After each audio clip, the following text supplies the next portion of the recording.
바람이 조금씩 방향을 바꾸던 초봄의 끝자락. 이선영, 57.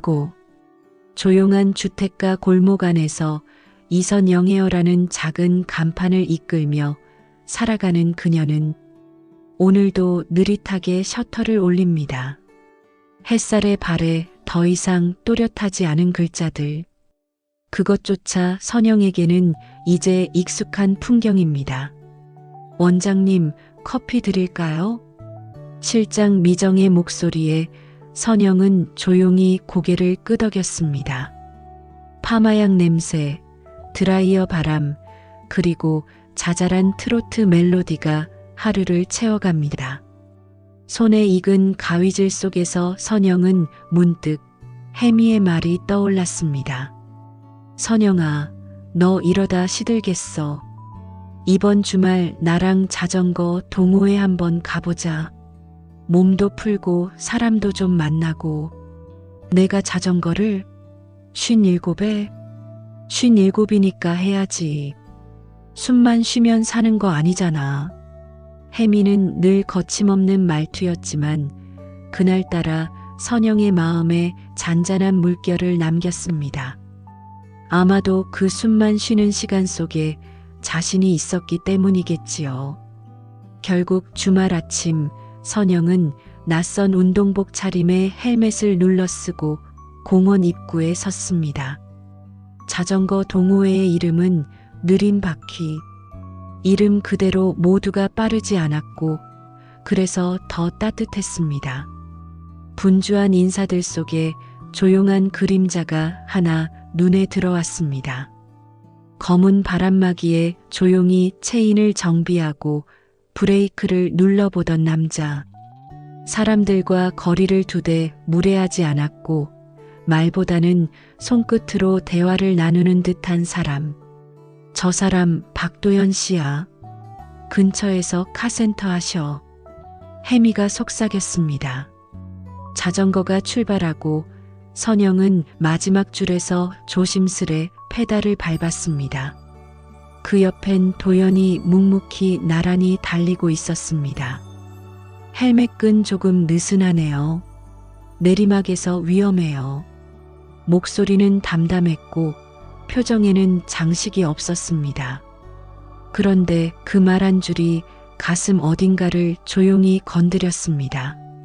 순간 고양이 한 마리가 툭 튀어나오고 선영은 핸들을 틀다 중심을 잃고 넘어졌습니다. 괜찮으세요? 먼지 속에서 선영을 일으킨 사람은 도연이었습니다.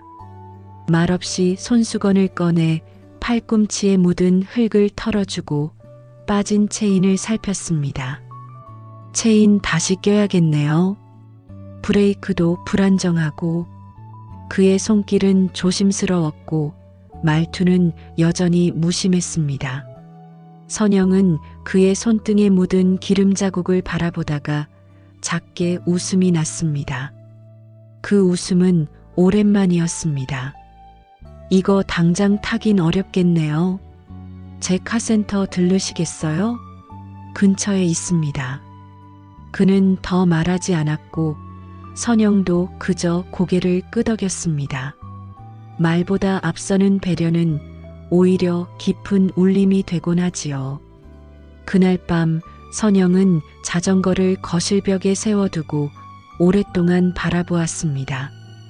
아무 말도 하지 않는 그 자전거가 마치 무언가를 기다리는 것 같았습니다. 바람이 먼저 말을 걸었습니다. 누군가의 손끝을 빌려 자신에게. 선영은 그 말을 들었습니다. 며칠 뒤 바람이 좀 더 부드러워진 오후. 이선영은 미용실 유리문에 점심시간 외출이라는 작은 팻말을 걸고 차를 몰아 골목 끝 작은 정비소를 향했습니다. 백송 카센터. 그 이름조차 묘하게 익숙한 울림으로 다가왔습니다. 오래된 간판 아래 기름 냄새와 햇살이 뒤섞인 정비소. 그녀는 조심스레 문을 밀었습니다. 어서 오세요. 그는 조용히 고개를 들고 그녀를 바라보았습니다. 박도현. 지난 자전거 동호회 날 묵묵히 자전거를 일으켜주던 그 남자. 자전거 수리 부탁드리려고요. 그리고 차도. 말끝이 조금 수줍었습니다. 그는 잠시 고개를 끄덕이더니 장갑을 낀 손으로 트렁크를 열었습니다. 그녀의 자전거를 들어올리는 그의 동작은 여전히 조용하고 단정했습니다. 체인이 늘어졌네요. 브레이크 패드도 마모됐고요. 차량은 브레이크 점검하고 타이어 공기압도 좀 볼게요. 일상적인 설명이었지만 그 안엔 한 사람의 안전을 염려하는 깊은 배려가 숨어 있었습니다. 선영은 말없이 고개를 끄덕이며 그를 바라보았습니다. 잠시 안에서 기다리세요. 커피 괜찮으시면 한 잔 드릴게요. 작은 사무실 안 낡은 소파에 앉은 선영은 커피 향이 퍼지는 동안 창밖을 바라보았습니다. 햇살 아래 그의 옆모습은 여전히 말이 없었고 그래서 더 말이 되는 사람이었습니다. 자전거 고치고 나면 다시 타실 거죠? 그가 커피를 건네며 물었습니다. 아직은 무서워요. 하지만 조금은 기대돼요. 다시 탈 수 있을까 하고요. 그는 작게 웃었습니다. 처음은 누구에게나 낯설죠. 익숙해지면 바람도 친구가 됩니다. 그 말에 선영의 눈동자가 조용히 흔들렸습니다. 자신도 모르게 바람이라는 단어에 마음이 반응했습니다. 어쩌면 이 사람은 그저 자전거를 고쳐주는 정비공이 아니라 그녀의 마음에 닿아오는 봄바람일지도 모른다는 생각. 그날 저녁 선영은 카센터에서 돌아오는 길에 차 안에서 음악을 틀지 않았습니다. 대신 도연이 커피를 건네며 조용히 건넸던 말들이 오랫동안 귓가를 맴돌았습니다. 바람도 친구가 됩니다. 그리고 그 순간 선영은 문득 깨달았습니다. 오랜 고요 속에도 스며드는 감정이 있다는 걸. 소리내어 말하지 않아도 어떤 관계는 그렇게 시작된다는 걸요. 그러나 그 따스한 공기 속엔 아직 알지 못한 바람결 하나가 살며시 섞여 있었습니다. 자전거 동호회, 그 안에는 선영을 바라보던 또 다른 눈이 있었으니까요. 자전거 동호회, 느린 바퀴의 일요일 아침은 언제나처럼 공원 입구에서 시작됐습니다. 이선영은 조심스레 페달을 밟으며 속도를 맞췄고 그 곁엔 박도현이 나란히 달리고 있었습니다. 함께 길을 오르는 일이 이제는 낯설지 않았고 바람을 가르며 나누는 짧은 말들 속에서 서로의 마음은 조금씩 닿아가고 있었습니다. 다리 힘은 좀 어떠세요? 전보다는 나아요. 오늘은 넘어지지 않도록 조심할게요. 걱정 마세요. 제가 있으니까요. 그 말에 선영은 웃었고 도연은 고개를 돌려 그녀를 바라보다가 묵묵히 다시 앞을 보았습니다. 그 둘의 거리는 헬멧 하나보다 가까웠습니다. 그러나 그 모습을 조금 떨어진 거리에서 지켜보던 한 사람이 있었습니다. 윤세진. 동호회에 몇 달 전부터 나왔던 여성 회원으로 선영보다 몇 살 아래였지만 특유의 애교와 친화력으로 늘 주변의 시선을 모으던 인물이었습니다. 그녀는 도연이 처음 이 모임에 나왔을 때부터 조용히 관심을 두고 있었습니다. 하지만 도연은 늘 무심한 태도였고 특별히 누구에게도 관심을 보이지 않았기에 그녀도 이내 마음을 접으려 했습니다. 그런데 최근 들어 도연이 선영과 함께 타는 모습이 자꾸 눈에 밟혔습니다. 웃는 모습, 대화하는 분위기, 서로를 향한 자연스러운 시선. 그 모든 것이 그녀의 속을 조용히 뒤흔들기 시작했습니다. 산행 후 회원 몇몇이 공원 옆 카페에 모였습니다. 요즘 원장님이랑 도연 씨 꽤 자주 보이는 것 같아요. 세진이 웃으며 던진 말에 선영은 어색한 웃음으로 대답했습니다. 가끔 차 수리 때문에요. 근처에 사니까요. 그렇구나. 근데 혹시 원장님은 도연 씨 성격 잘 아세요? 네. 저번에 누가 그랬는데 예전에도 다른 여성분이랑 산악회 하다가 갑자기 멀어졌다고 조금 예민하고 관계를 쉽게 끊는 스타일이라고 들었어요. 조심스럽게 뱉는 말투였지만 세진의 눈빛은 어딘지 날카로웠습니다. 다른 회원 몇몇도 흘끔거리는 시선을 보냈고 선영은 당혹스러운 웃음을 지으며 고개를 끄덕였습니다. 아, 네 잘 몰라요. 그냥 자전거 수리 때문에 몇 번 뵀을 뿐이라서요. 그러나 그녀의 속에서는 작은 혼란이 일기 시작했습니다. 도연의 말투, 눈빛, 조심스러운 행동들. 그것들이 혹시 자신이 기대한 것과 다른 의미였을까? 혹은 자신만 오해한 것이었을까? 며칠 뒤 동네 골목의 저녁. 선영은 도연의 카센터 앞을 한참이나 망설이다 들어섰습니다. 차를 점검받을 핑계는 있었지만 마음은 어지러웠습니다. 어서 오세요. 늘 그랬듯 조용한 인사. 도연은 그녀의 차를 점검하며 몇 마디를 건넸지만 선영은 그다지 집중하지 못했습니다. 요즘 동호회에서 무슨 말 들으셨나요? 그녀가 조심스레 물었습니다. 도연은 고개를 들었습니다. 무슨 말이요? 그냥 예전에도 비슷한 일이 있었다고 여자분들이랑. 한동안 정적이 흘렀습니다. 도연은 장갑을 벗고 그녀의 앞에 섰습니다. 예전에도 있었습니다. 누군가가 다가왔고 저는 그게 불편해서 거리를 뒀습니다. 오해가 생겼고 결국 조용히 그만뒀습니다. 그는 고개를 숙였다가 다시 그녀를 바라보았습니다. 하지만 선영 씨와는 다릅니다. 저는 오해받고 싶지 않습니다.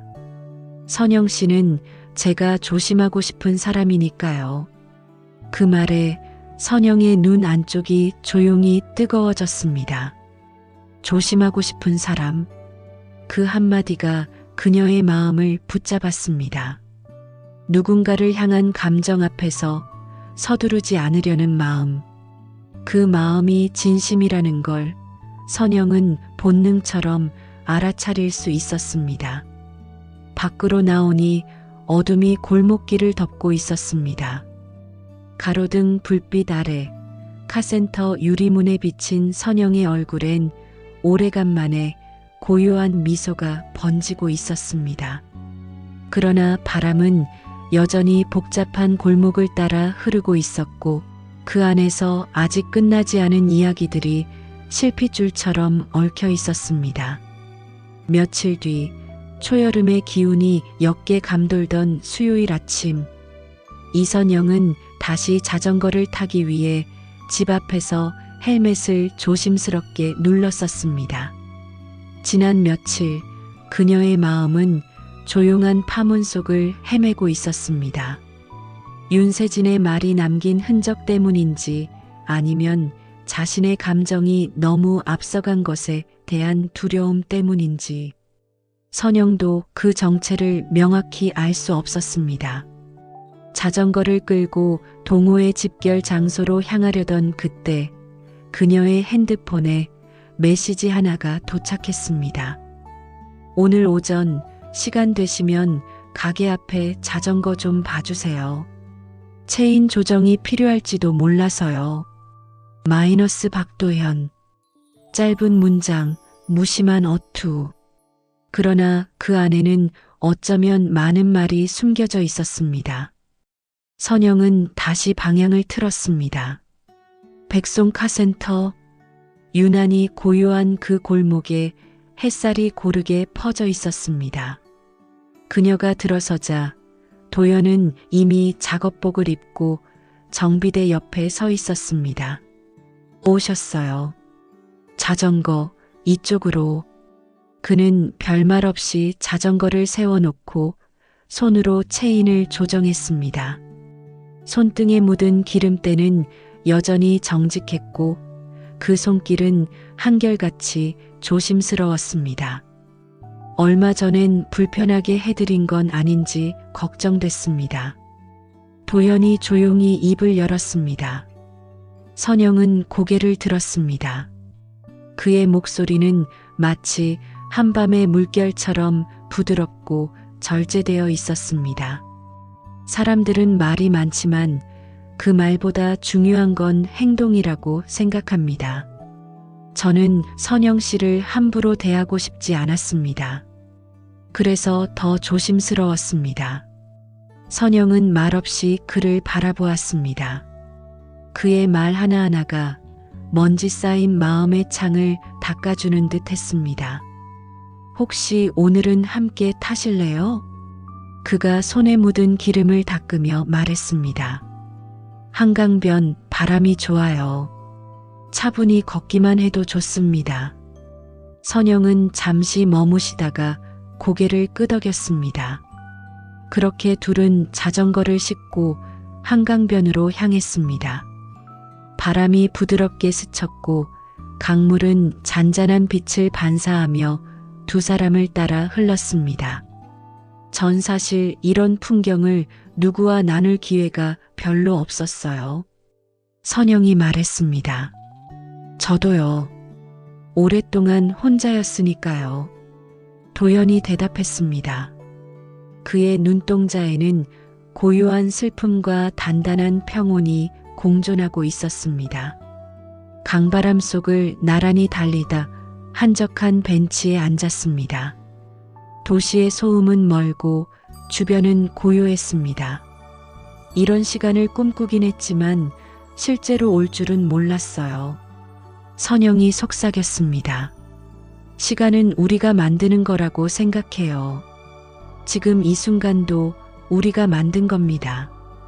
도연이 그녀를 바라보며 말했습니다. 그 순간 선영은 가슴 어딘가에 오랜 시간 얼어있던 감정이 녹아내리는 것을 느꼈습니다. 그는 그녀의 손등을 살며시 덮었습니다. 마치 바람처럼 조심스럽고 부드럽게. 선영 씨, 저 지금 이 시간이 좋습니다. 말없이 걸어도 조용히 앉아 있어도 그냥 좋습니다. 그녀는 그 말에 고개를 숙였다가 조용히 그의 손을 감쌌습니다. 나도요. 당신과 함께 있는 이 순간이 참 고맙고 따뜻해요. 바람이 불었습니다.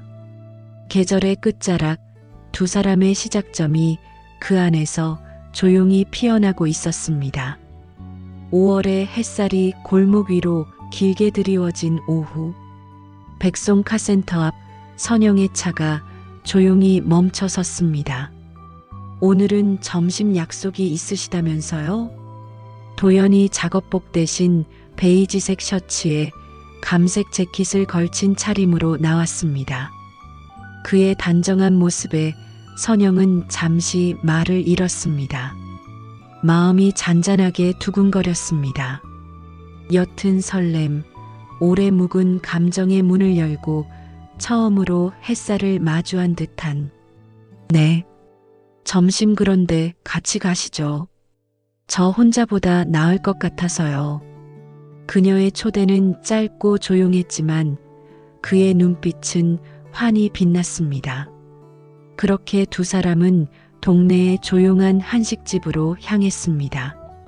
손님이 많지 않은 시간, 창가 자리에 앉아 음식을 주문하고 따뜻한 차를 앞에 두고 두 사람은 천천히 이야기를 나누었습니다. 어릴 때는 말이 없다는 소리를 많이 들었어요. 도연이 말했습니다. 전 미용실에서 늘 사람들과 이야기하니까 조용한 사람을 보면 오히려 마음이 끌리더라고요. 말 대신 행동으로 보여주는 게 편했거든요. 요즘엔 그게 가끔 답답하게 느껴질 때도 있고요. 아니에요. 오히려 그게 마음을 놓게 해줘요. 억지로 맞추려 하지 않으니까.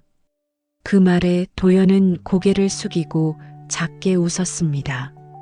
식사가 끝나갈 무렵 도연이 조심스럽게 입을 열었습니다.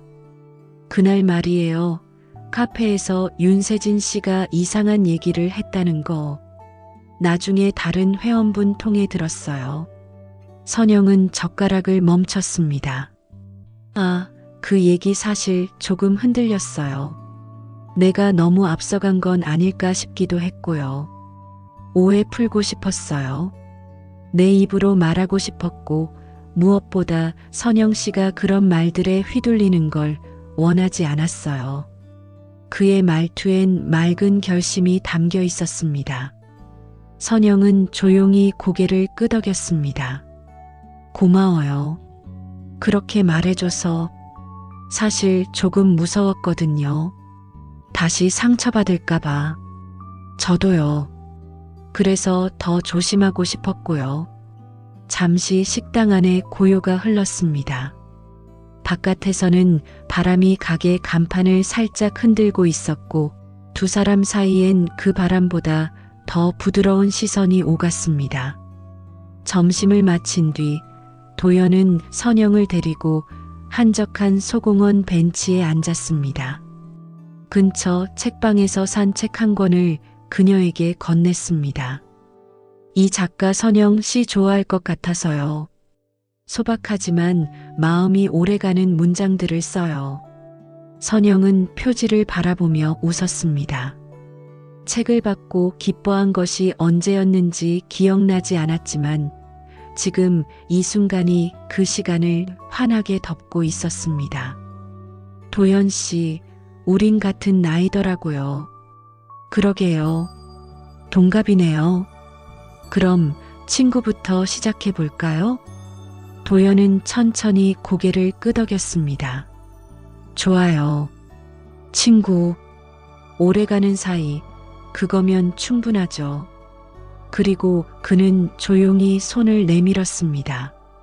선영은 망설임 없이 그 손을 잡았습니다. 그 손에는 조급하지 않은 따스함과 오래 함께 걸을 수 있는 예의가 담겨 있었습니다. 그날 저녁 선영은 미용실로 돌아와 손님을 받으며 자꾸 웃음이 났습니다. 거울 속 자신의 얼굴도 몇 년 만에 그렇게 밝아 보이는 것 같았습니다.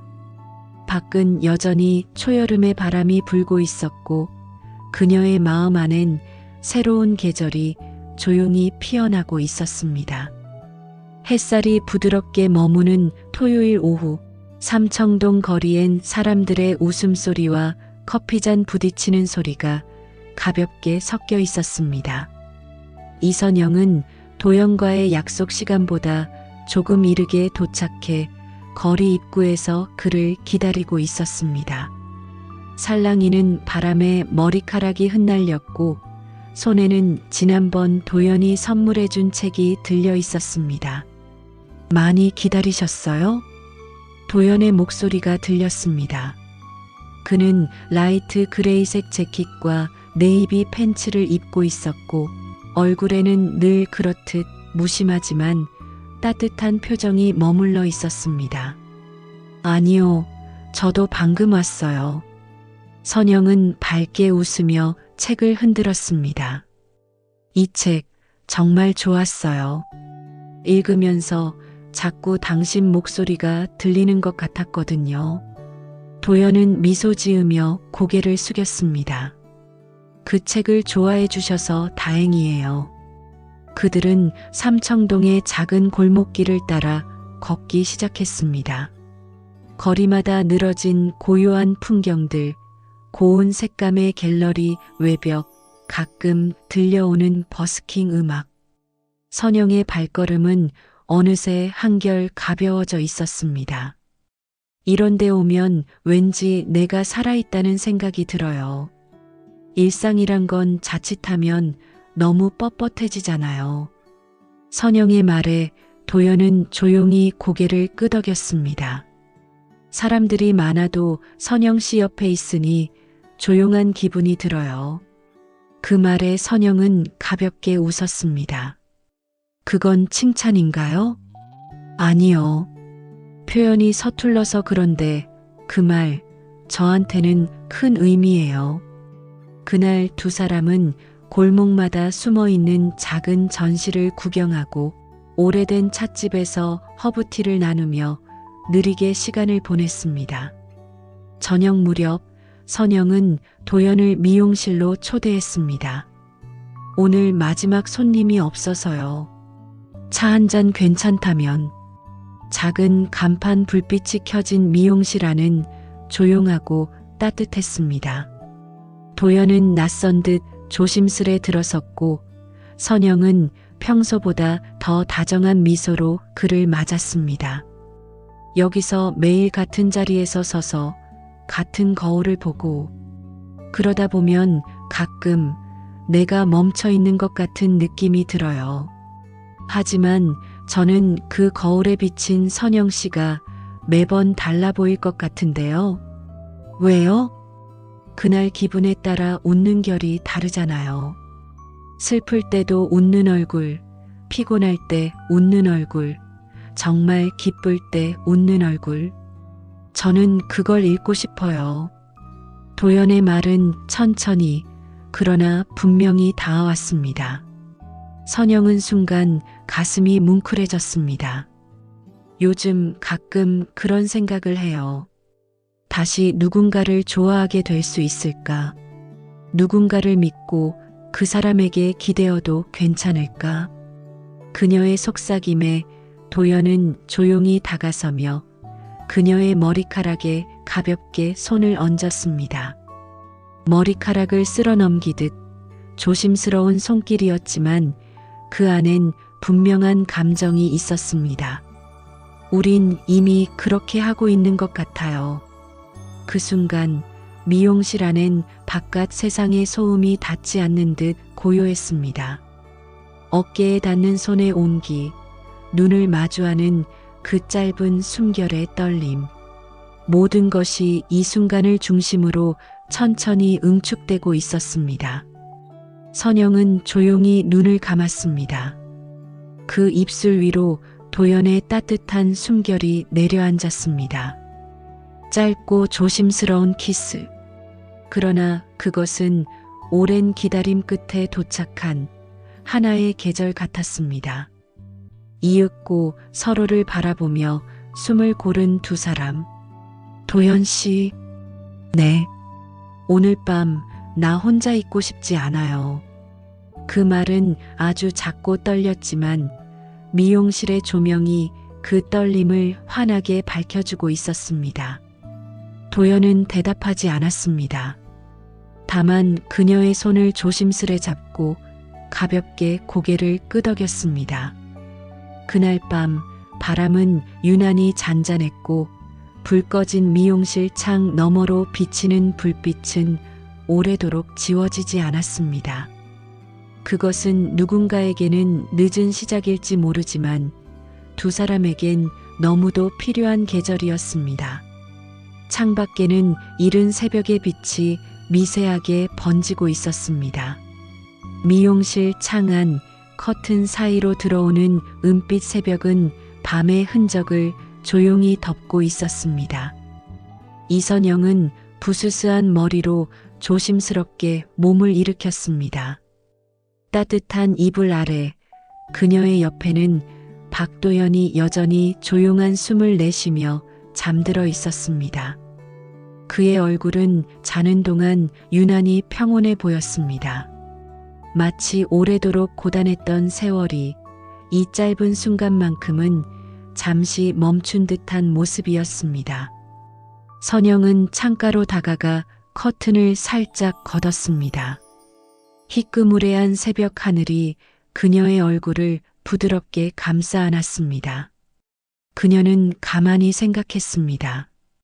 어젯밤의 일들이 꿈은 아니었는지, 그 따뜻한 손길과 조심스런 숨결, 조용히 부딪히던 시선들, 모두가 너무 조심스럽고 아름다워서 마치 오래전 잃어버린 계절을 다시 꺼내어 품에 안은 듯 했습니다.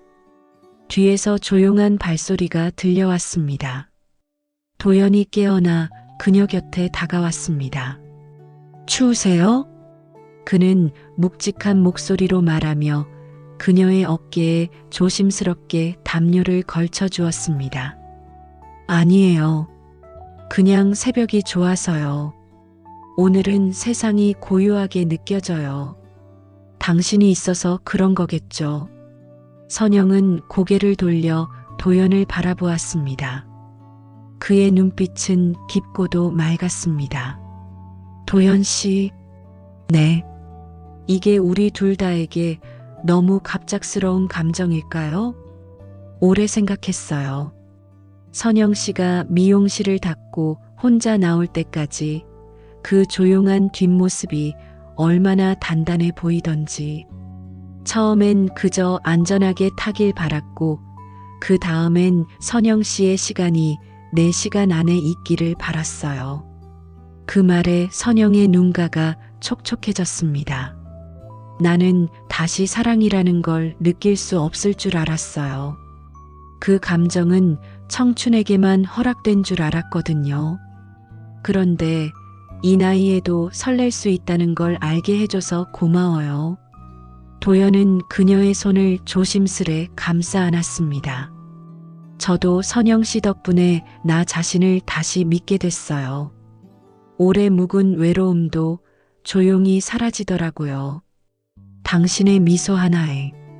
그 순간 창밖에 햇살이 조금 더 짙어졌습니다. 어둠과 새벽이 맞닿은 경계에서 두 사람은 서로를 바라보다가 이내 조용히 웃었습니다. 그날 아침 선영은 미용실 문을 열며 도연에게 말했습니다. 오늘은 바쁘지만 퇴근하고 시간 돼요. 그럼 오늘은 내가 데리러 갈게요. 짧은 인사가 오갔지만 그 안에는 이미 수많은 말이 담겨 있었습니다. 선영은 거울 앞에 앉아 손님을 기다리며 어젯밤의 온기와 새벽의 떨림을 떠올렸습니다. 그녀의 손끝은 여전히 부드럽게 떨리고 있었고 가슴은 여전히 고요히 뛰고 있었습니다. 그것은 단지 연애가 아니라 인생의 어느 지점에서 문득 피어난 따뜻한 동행이었습니다.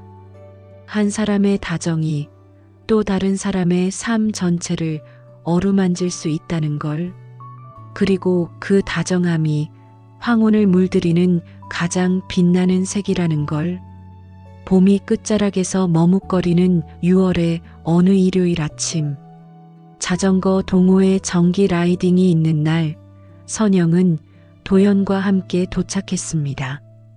둘 사이엔 별다른 스킨십도 과한 시선도 없었지만 오래된 연필로 정성스레 쓴 편지처럼 그들의 분위기엔 함께라는 단어가 조용히 스며 있었습니다.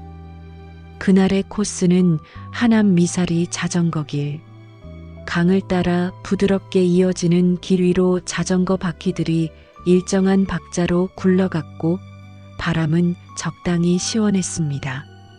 하지만 누군가의 시선은 그리 순하지 않았습니다. 윤세진, 동호회에서 오래된 회원이자 평소 도연에게 묘한 경쟁심을 보이던 인물이었습니다. 그는 선영이 처음 동호회에 나왔을 때부터 호의를 가장한 관심을 보였고 그 관심이 거절당하자 어느 순간부터 날선 말들을 흘리곤 했습니다. 두 분 요즘 많이 붙어 다니시네요? 뭐 친구끼리도 그렇게 다닐 수 있죠. 그의 말은 겉으론 농담처럼 들렸지만 속뜻은 뻔했습니다. 도연은 대꾸하지 않았고 선영은 미소로 넘겼습니다. 하지만 주변 회원 몇몇은 이미 소문처럼 말을 주고받는 눈치였습니다. 라이딩을 마치고 다 같이 모여 식사를 하던 중 세진은 일부러 선영의 옆자리에 앉았습니다. 그는 와인을 따라주며 은근한 말투로 이야기했습니다. 선영 씨, 혹시 도연 씨 예전에 동호회에서 좀 말썽 있었던 거 들으셨어요? 말썽이요? 선영이 조심스럽게 물었습니다. 예전에 회원 한 분이랑 좀 엮였던 적이 있어요. 그 뒤로 그분이 탈퇴하고 자세한 건 저도 몰라요. 그냥 조심하시면 좋을 것 같아서. 그 말은 독처럼 퍼졌고 선영의 마음에 불안이 피어났습니다. 도연은 분명한 사람이었지만 막 사랑을 시작한 지금 작은 균열에도 마음은 쉽게 흔들렸습니다. 그날 저녁 선영은 약속했던 미용실 퇴근 시간에 도연을 만나지 않았습니다. 그녀는 답답한 마음에 혼자 강변을 걸었습니다. 강물은 고요했지만 마음속에 이는 의심은 자꾸만 그를 향한 감정을 잠식하려 들었습니다. 이틀 후 도연이 미용실 앞으로 찾아왔습니다. 선영은 놀랐지만 그의 진지한 눈빛에 피하지 않았습니다. 선영 씨, 왜 나오지 않으셨어요? 그냥 생각할 게 좀 있어서요. 무슨 얘기를 들으셨나요? 선영은 솔직하게 말했습니다. 윤세진 씨가 당신에 대해 안 좋은 얘기를 하더군요. 도연은 가만히 고개를 끄덕였습니다. 있었어요. 3년 전쯤 회원 한 분이 저에게 호감을 보이셨고 제가 거절했죠. 그런데 그분이 스스로 부담을 느끼고 탈퇴했어요. 그게 전부입니다. 왜 말하지 않으셨어요? 누군가의 상처를 내 말로 다시 꺼내고 싶지 않았어요. 그리고 믿어주실 거라 생각했어요. 그 말에 선영은 조용히 고개를 숙였습니다. 잠시 침묵이 흘렀고 도연이 조용히 말을 이었습니다. 저도 무섭습니다. 겨우 열린 이 마음이 사소한 오해로 다시 다칠까봐. 선영은 그의 손을 살며시 잡았습니다. 나도 그래요. 그래서 다시 믿어보려고요. 우린 둘 다 오래 외로웠잖아요. 도연은 그녀의 손을 단단히 감싸며 미소 지었습니다. 그 미소는 변명도 설득도 아닌 한 사람의 진심이었습니다. 며칠 후 동호회 게시판에는 회장 명의의 공지가 올라왔습니다. 회원 간의 사적인 이야기나 허위 소문 유포는 정식 경고 사안입니다. 서로를 존중하며 함께할 수 있는 문화를 만들어 갑시다. 누군가의 입에서 시작된 의심은 그렇게 멈춰졌고 두 사람의 관계는 오히려 더 견고해졌습니다.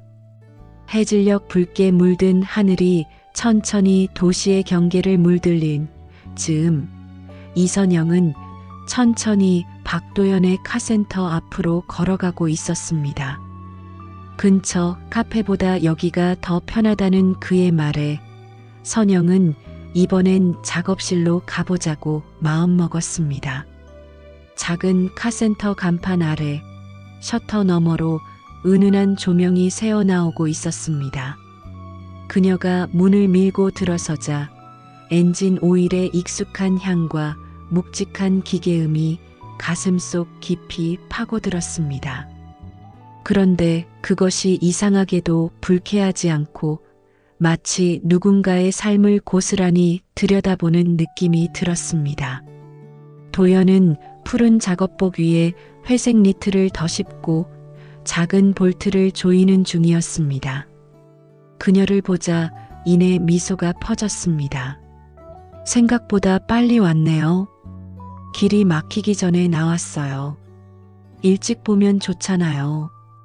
그의 미소가 더 깊어졌습니다. 선영은 잠시 망설이다 정리된 한켠 소파에 앉았습니다. 주변을 둘러보니 깔끔하게 정돈된 공구들과 벽에 걸린 사진들, 그리고 작은 라디오에서 흐르는 오래된 팝송이 따뜻하게 공간을 채우고 있었습니다. 여기서 이렇게 지내세요? 일할 땐 거의요. 퇴근 후에도 가끔은 혼자 조용히 음악 듣거나 작은 정비 같은 거 하고요. 왠지 당신 같아요. 제가요? 겉으론 무뚝뚝해 보여도 안쪽은 따뜻하게 정돈된 사람.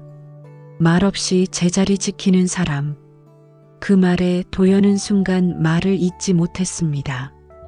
손에 들고 있던 스패너를 내려놓고 그녀 맞은편 의자에 천천히 앉았습니다. 선영 씨, 제 안쪽을 그렇게 말해준 사람 처음이에요. 그들의 시선이 마주쳤습니다. 마치 오래된 선을 조심스럽게 넘는 듯한 기분. 한참을 말없이 서로를 바라보다가 도연이 조용히 손을 내밀었습니다. 오늘은 그냥 옆에 있어줄 수 있어요? 특별한 말 없어도 괜찮아요. 선영은 고개를 끄덕이며 그의 손을 잡았습니다. 손끝엔 기름 자국이 살짝 묻어 있었지만 그 따스함은 말로 다 표현할 수 없는 감정이었습니다. 그날 두 사람은 어둑한 작업실에서 나란히 앉아 조용한 시간을 보냈습니다. 따뜻한 차를 나누고 라디오에서 흘러나오는 음악에 맞춰 고개를 끄덕이며 도연 씨, 네, 우리 함께 있어도 되겠죠? 그 질문은 결심처럼 혹은 부탁처럼 들렸습니다. 도연은 잠시 그녀를 바라보다가 조용히 대답했습니다. 언제든요. 나는 당신이 내 삶에 들어온 걸 후회한 적 없어요. 처음부터 지금까지. 그날 밤 선영은 다시 혼자가 아니었습니다.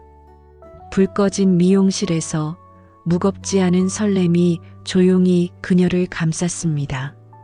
그리고 그것은 마치 오래전, 아직 사랑이 서툴던 시절 느꼈던 감정과도 비슷했습니다. 아니, 어쩌면 더 단단하고 깊은 감정이었습니다. 그들은 서로의 삶 속으로 들어가고 있었습니다. 무리하지 않게, 무너지지 않게, 느리고 따뜻하게. 6월의 마지막 일요일. 햇살은 유난히 부드럽고 바람은 더없이 다정했습니다. 이선영은 평소와 달리 일요일 오전 문을 열지 않고 미용실 안을 정리한 후 거울 앞에 앉아 머리를 말았습니다. 거울 속 자신을 바라보며 선영은 한참을 미소 지었습니다. 오랜만에 눈에 띄게 화장을 하고 밝은 톤의 린넨 원피스를 입고 나섰습니다. 오늘은 자전거 동호회의 봄 시즌 마무리 모임이 있는 날이었습니다. 하지만 이번엔 조금 특별했습니다. 박도현과 함께 공개적으로 참석하는 첫 자리였으니까요. 모임 장소는 한강 근처의 작은 카페. 햇빛이 넓게 쏟아지는 유리창 안 회원들은 335 이야기를 나누며 웃고 있었습니다. 선영과 도연이 나란히 들어섰을 때 몇몇 시선이 조용히 그들을 따라갔습니다.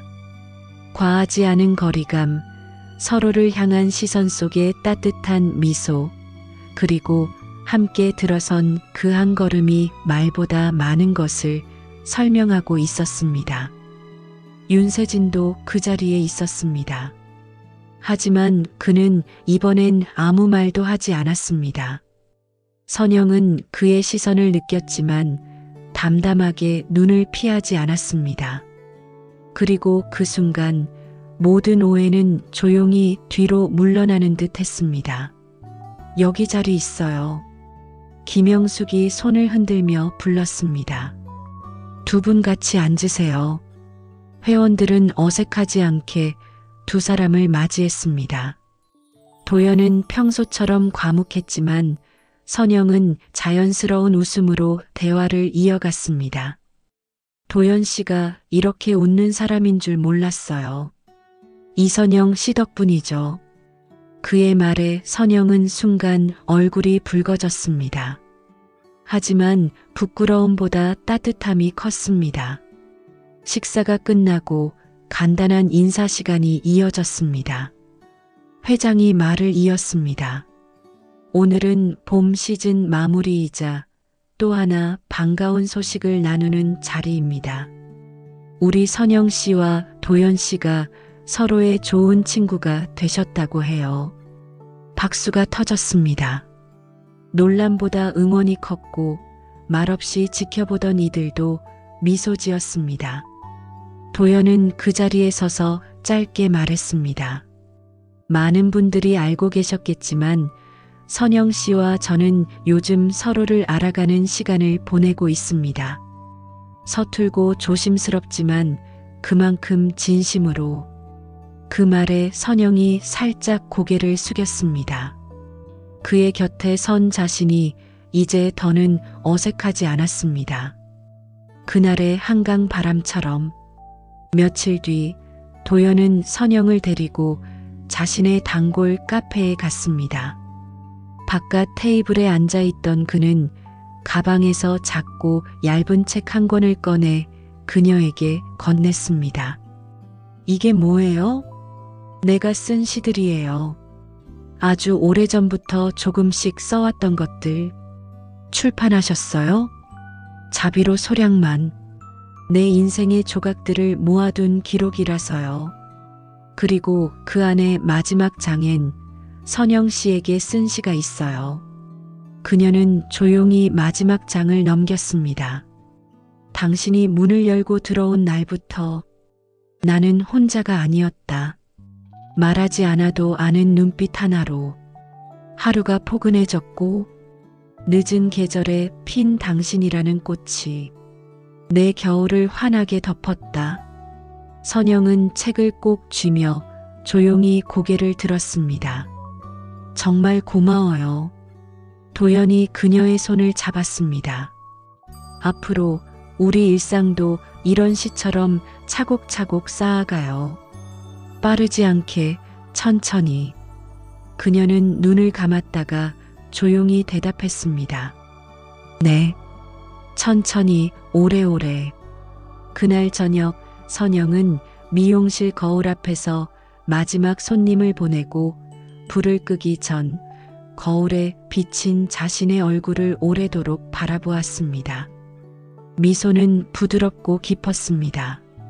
사랑은 청춘의 전유물이 아니라는 것을, 그리고 황혼에도 봄은 다시 온다는 것을 그녀는 자신의 삶으로 말하고 있었습니다.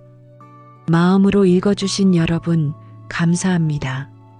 이선영과 박도연의 늦깎이 사랑이 여러분 마음에도 따뜻한 물결로 남길 바라며 앞으로도 황혼이 빛나는 밤의 이야기는 계속됩니다.